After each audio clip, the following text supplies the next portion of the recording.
Halo Sobat Mahkota, kembali lagi ketemu dengan saya, Anthony, dan di video kali ini saya akan membahas mengenai lebih untung yang mana sih kalau kita itu investasi nabung emas di perhiasan emas putih atau emas kuning.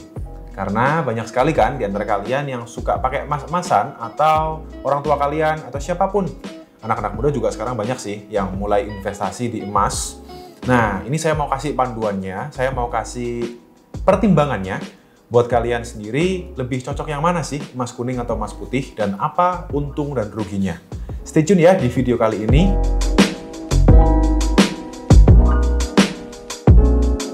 Langsung aja, kita akan masuk di materi pembahasan kali ini. Saya akan menjelaskan dulu asal-usulnya guys. Jadi emas kuning, itu asal-usulnya itu ya emas kuning. Jadi emas itu tidak ada yang namanya aslinya itu berwarna putih, itu nggak ada. Semua emas, kalau sekarang itu kan banyak ya, seperti yang ada di gambar-gambar yang akan saya tunjukin nih ya. Ada emas kuning, ada emas rose gold, ada emas putih, ada juga itu sekarang emas hitam atau black gold. Dan itu masih banyak lagi sebenarnya. Ada itu yang namanya katanya orang-orang itu emas yang agak kehijau-hijauan, green gold. Ada juga blue gold. Yang itu tapi nggak umum sama sekali di pasaran. Yang paling umum itu cuma ada 3 guys. Yaitu adalah yellow gold, rose gold, dan juga white gold. Selain daripada ini, saya sih nggak merekomendasikan karena itu nggak pasaran atau nggak umum. Takutnya nanti kalau kalian jual balik, itu harganya hancur. Nah, langsung aja kita akan kasih perbandingan buat kalian pertimbangannya antara emas kuning dan emas putih ya. Pertama, emas kuning itu dasarnya emas kuning. Karena tadi udah saya bilang nggak ada emas yang dasarnya itu bukan warna kuning. Tapi supaya jadi perhiasan, entah itu cincin, gelang, kalung, anting, semuanya pokoknya itu bukan lagi murni emas, tapi ada campurannya guys. Even bahkan yang emas kadar 24 pun kalau dibuat perhiasan itu juga ada campurannya. Cuman campurannya itu persentasenya itu yang dimainin gitu ya. Kalau misalnya contohnya emas 16 karat, perhiasan yang 16 karat alias 700, itu nggak mungkin sama dengan perhiasan 8 karat atau 375 atau 400, banyak orang menyebutnya, itu nggak mungkin sama. Otomatis kandungan emasnya lebih tinggi yang di 16 karat. Tapi campurannya apa aja? Nah, campuran dari emas kuning itu adalah perak dan tembaga. Sekali lagi ya, saya ulang ya. Emas, perak, dan tembaga. Untuk rumusannya itu rahasia dapur pabrik yang nggak mungkin dibongkar ke kita. Tapi menurut saya pernah coba selidikin dan lain sebagainya, kandungan peraknya itu nggak terlalu banyak. Dan fungsi daripada perak itu gunanya adalah untuk bisa mengeraskan emas tersebut. Paham ya? Jadi fungsi perak itu supaya emasnya itu nggak gampang penyok. Karena emas itu kan sifatnya itu lembek guys. Kalau nggak ada peraknya, kalau cuma emas doang, kalau kalian pakai cincin gitu ya, misalnya di jari kalian, terus kebentur laptop nih, pak gitu aja. Emas kalian itu pasti akan penyok kalau nggak ada peraknya. Tembaga, fungsinya untuk apa? Tembaga itu fungsinya untuk memberikan campuran warna kuningnya kemerah-merahan. Glowingnya itu keluar gitu guys. Jadi nggak murni kuning banget. Kalau kalian lihat emas 24 karat yang dibikin perhiasan, kayak contohnya yang di Hong Kong, nih seperti ini contohnya, di gambar yang akan saya kasih ke kalian, di Hong Kong, China, Singapura, Malaysia, Arab, itu banyak sekali yang pakai emasnya itu emas yang warnanya kuning sekali. Nah itu biasanya tembaganya itu sangat sedikit atau hampir nggak ada, itu cuma emas dan perak aja.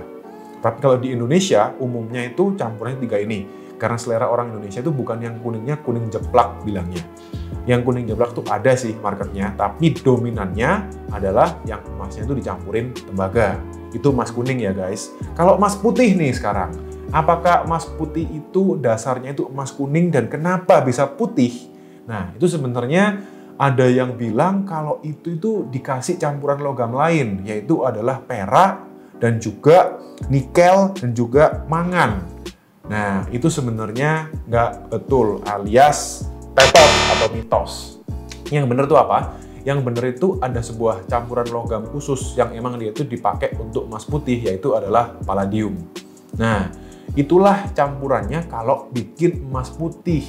Jadi kalau yang di emas putih itu adalah perak dan juga palladium. Bukan pakai nikel atau mangan. Nikel mah mendingan buat baterai aja ya. Yang sekarang lagi hot tuh berita-beritanya kan ya. Elon Musk, kalau kalian ngikutin berita-beritanya kan, Pak Jokowi udah mulai bangun pabrik nikel ya di Indonesia. Nah, balik ke emas putih. sama emas kuning.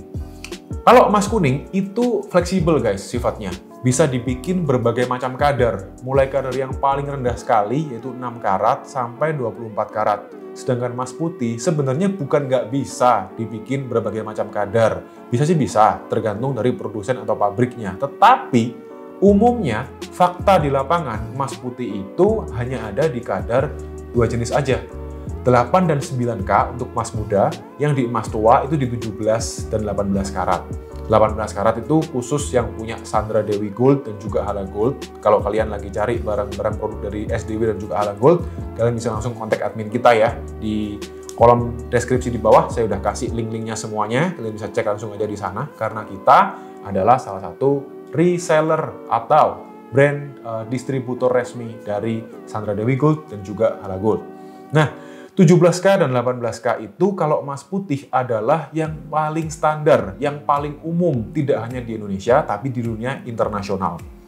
Itulah perbedaan dari emas kuning dan emas putih secara kalau dibikin perhiasan gitu ya. Tapi sekarang saya mau ngomong nih plus minusnya, untung dan ruginya. Kalau emas kuning, keuntungannya emas kuning itu lebih umum.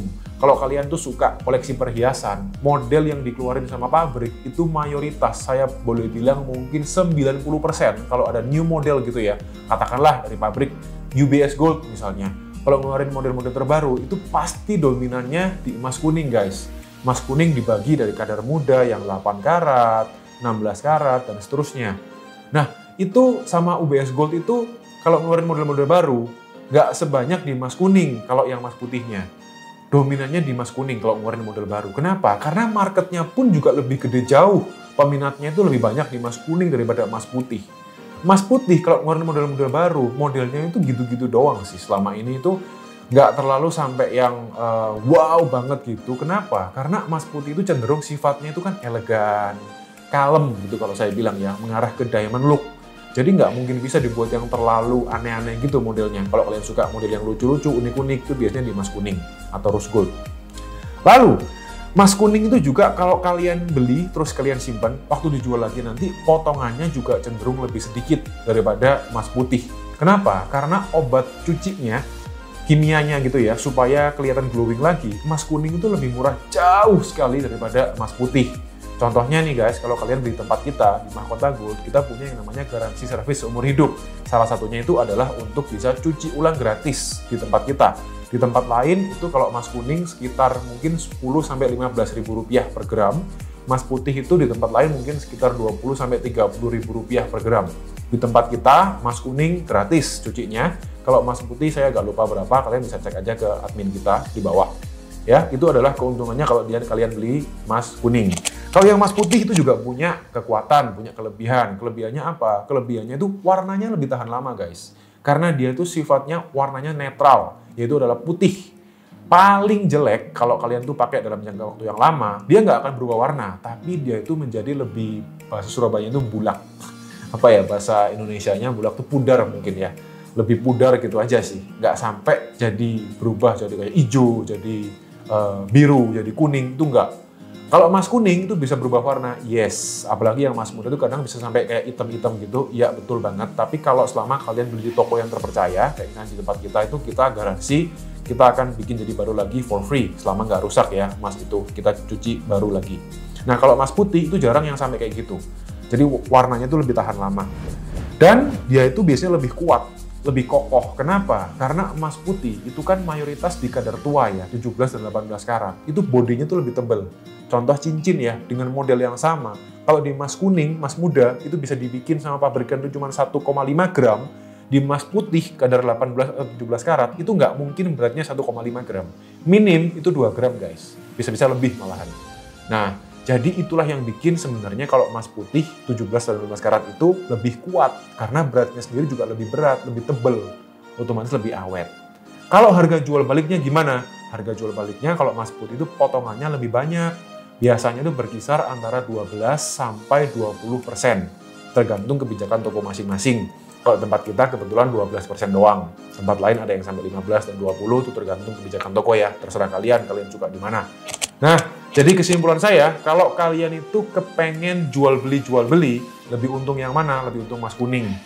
Kalau nggak ngomong untung deh, kita ngomong ongkos pakai ya. Kalau kalian suka ganti-ganti model kan ada potongan 10%. By the way, di tempat itu juga ada yang namanya tukar tambah ya guys, cuma 5% doang.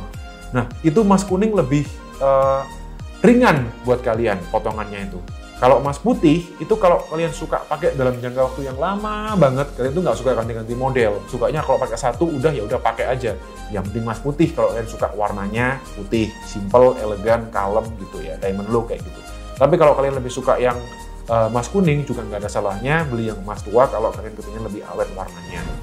Oke, itu aja yang bisa saya kasih gambarannya. Kalian lebih suka yang mana, emas kuning atau emas putih, itu sekali lagi kembali ke preferensi kalian masing-masing. Thank you for watching this video and see you on the next video.